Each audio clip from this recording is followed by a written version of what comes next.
পৃথিবীতে সব সুন্দর জিনিসের প্রতি মানুষের আকর্ষণ থাকে, আর ওই সুন্দর জিনিসগুলো মানুষ ছলে বলে কৌশলে যেমনি হোক খায়া ফেলায়, ওই জিনিসটা আর ভালো থাকবার পারে না। এই যে আজকে যে মাছটার আমি বারবিকিউ রেসিপি করবো, এইটা যখন আমি সিঙ্গার বাজারের মাছের বাজারে গেছি, মাছটা এত সুন্দর লাগছে দেখা, যদিও সাইজটা ছোট, তারপরও বাজার থেকে কিনে লয়ে এসেছি। মাছটার গায়ে গতরের কালারটা আমার ভালো লাগছে, বডি ফিগারও 100 ছোটোর ভিতরে এসে মোটা তাজা আছে।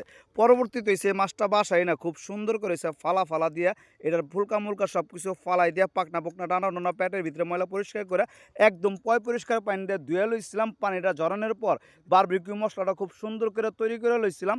আর যেসব মশলাপাতি দিয়ে বারবিকিউ মশলার মিশ্রণটা তৈরি করছি, এই জায়গা আছে শুকনা মরিচের গুঁড়া, হলুদের গুঁড়া, আরও দিছিলাম বারবিকিউ সস, সয়া সস, তারপর এই জায়গায় যোগ করে দিছিলাম টমেটো সস, আরও 2-3 প্রকার সস মস দিছি। যদি এত কিছু না দিলেও চলে, কিন্তু টেস্টটার একটু ভিন্নতা আনার জন্য আমি অনেক সময় দেখা গেছে কয়েক প্রকার আইটেম হিসেবে বাড়াই দিই বারবিকিউ রেসিপি করার সময়। পরবর্তীতে এই মশলাটারে মাছের এই পিঠ মানে একদম লেঞ্জার থেকে মাথা পর্যন্ত পেটের ভিতরে সব জায়গায় মশলাটা খুব সুন্দর করে মাখায় অনেকক্ষণ ম্যারিনেট করার লেগে রেখে দিয়েছিলাম।